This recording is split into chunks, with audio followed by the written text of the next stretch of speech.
Welcome to the Depth Dive. Today we're looking at a really significant presentation from economist Richard Duncan. Yes, it's called the Genesis Mission, America's next great scientific mobilization. And this feels like more than just an economic forecast. We're going to unpack what this Genesis mission actually is, and then, more importantly, how it's being financed. And how it ties back, almost perfectly, to Duncan's own book from 2022, The Money Revolution.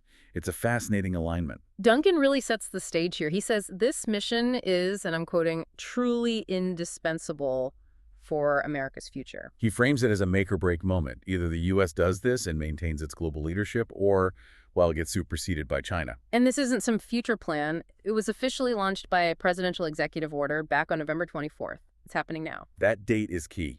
It's the moment the U.S. pivoted from a more scattered approach to research to something very centralized and strategic. So let's start with the mission itself. What is it exactly? The official definition from the order calls it a dedicated, coordinated national effort to unleash a new age of AI-accelerated innovation. AI accelerated. That's the core of it. This isn't just about spending more money on science. It's about changing how science is done. Precisely. It's about building a brand new technological engine to do it. The heart of this is something they call the American Science and Security Platform. The ASSP. The ASSP, yeah.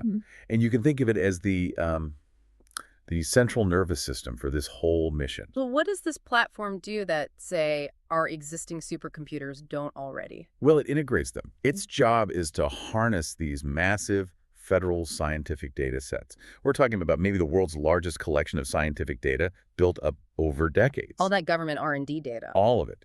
And it uses that data to train what they're calling scientific foundation models. Okay, hold on. We hear foundation model all the time now with AI, like GPT. Is this the same kind of thing? It's a similar concept, but the application is totally different. Instead of training on, text from the internet, these models train on incredibly complex scientific data. Like what? Things like genomic sequences, results from materials, science simulations, nuclear physics data. Yeah. The goal isn't to write an email, it's to generate new scientific hypotheses. So AI becomes a research partner. A collaborator, yeah. It creates these AI agents that can test ideas in a virtual space, automate entire research workflows, and just find breakthroughs much faster than a human team ever could. And the agency in charge of building this colossal thing is the Department of Energy, the DOE. That's right. The Secretary of Energy is the lead. And that makes perfect sense, really. The DOE is the, quote, natural operational home for this. Because of their existing assets. Exactly. The supercomputers, the data, the specialized scientists, they're already there. And speaking of the people, the scale of this mobilization is it's huge. It brings together scientists, universities, private companies. And all 17 of the DOE's national laboratories. All 17. Yeah, that's about 40,000 DOE scientists, engineers, and technical staff. This isn't a small side project. This is about integrating a massive, pre-existing scientific empire. The goal is to build what the sources call the world's most complex and powerful scientific instrument ever built. Wow. So if you're building an instrument that powerful, what are you pointing it at? What are the big national goals here? The goals are dramatic. They want to accelerate scientific discovery, obviously, but also strengthen national security, secure U.S. energy dominance, and ultimately get a much bigger return on every taxpayer dollar spent on R&D. And the sources say the mission is focusing on 3 very specific challenges to start with. It is. First up is American energy dominance. Which means? Using the ASSP's AI to speed up the development of advanced nuclear and fusion energy, plus modernizing the power grid. Okay, that makes sense. What's number 2? Advancing discovery science, which for them really means building out a whole domestic quantum ecosystem, using AI to, crack the code on quantum computing much faster. And the third one sounds very direct. It is. Ensuring national security. This involves using these AI systems to guarantee the safety and reliability of the nuclear stockpile through better simulations. And material science, right? Yes, and accelerating the creation of new defense-ready materials that are hard for anyone else to replicate. That lines up with the technology wish list the Secretary of Energy had to create. The sources named 6 key areas, didn't they? They did.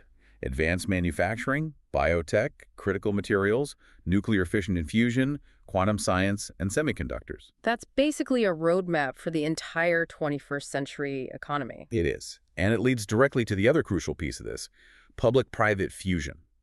The government knows it can't do this alone. They need help from the private sector. They need the companies that are already on the cutting edge. And the list of initial collaborators is just, well, it's a who's who. NVIDIA, Microsoft, AWS. OpenAI for government, Google, IBM, Oracle, all of them. So the strategy is to merge government infrastructure with private sector speed and innovation. Yes.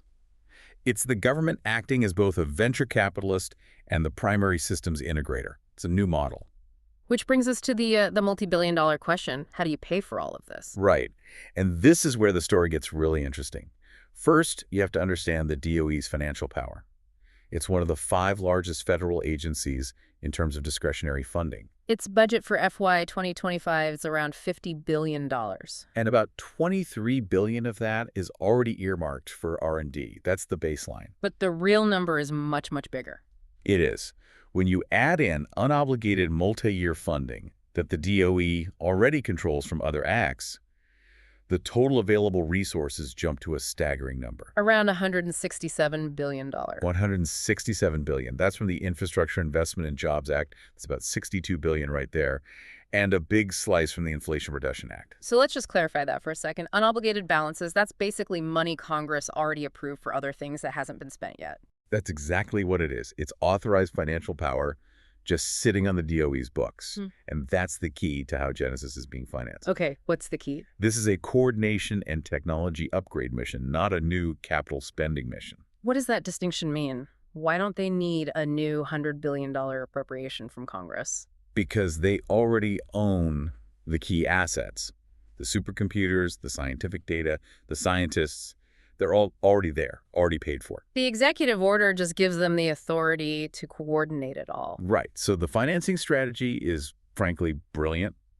They can fund Genesis immediately by just realigning that unobligated money and some current year funding. Shifting it from existing programs like the Office of Science or the NNSA. Exactly. The NSA, the National Nuclear Security Administration, already runs some of the most sophisticated simulation programs on Earth for the nuclear stockpile.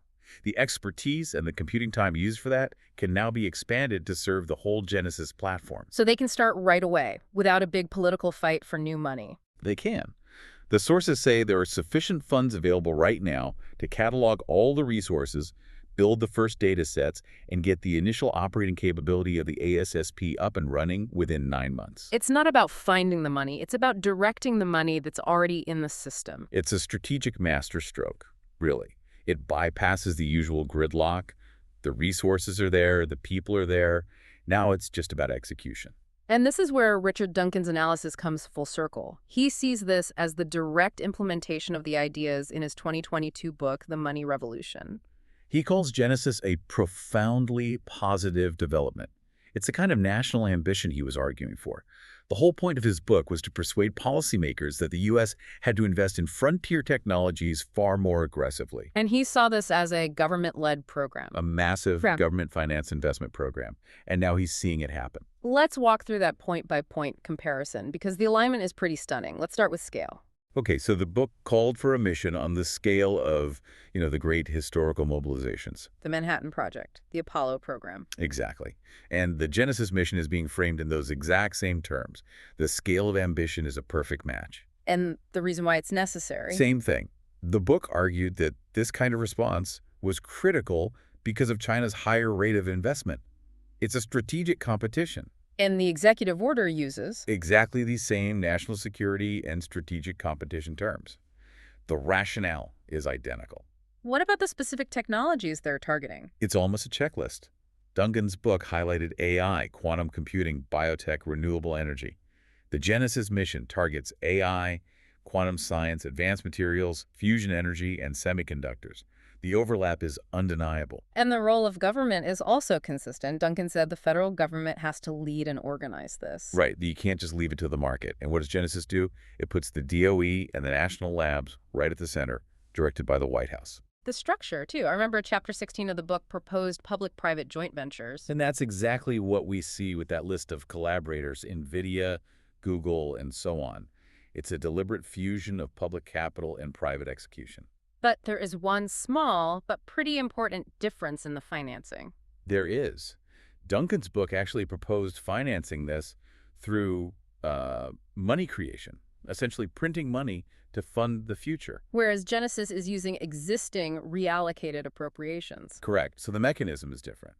But the strategic intent is exactly the same. How so? Because in both cases, the federal government is directing the nation's financial power on an enormous scale into the specific industries it believes are vital for its future. The goal is the same. Which leads to Duncan's conclusion. He said that before he felt the U.S.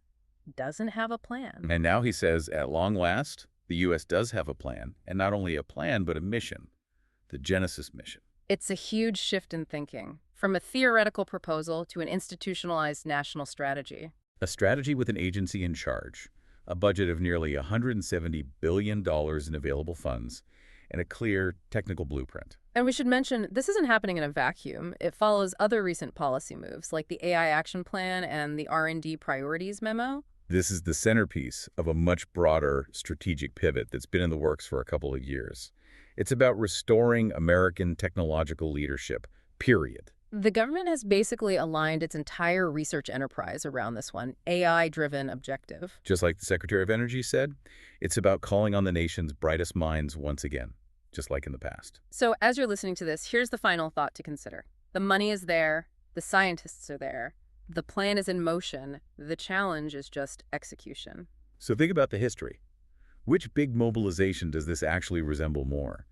Is it the Apollo program, which needed huge new sums of money from Congress every single year? Or is it more like the Manhattan Project, which was able to move incredibly fast by integrating existing infrastructure and personnel using financial authorities the military already possessed? The fact that Genesis can move immediately by redirecting existing funds, it really suggests a structure that's built for speed, much more like the Manhattan Project. The implication is that the debate is over. A consensus has been reached that the federal government must be the chief architect of America's next scientific century. We'll be watching to see what they build over the next 9 months.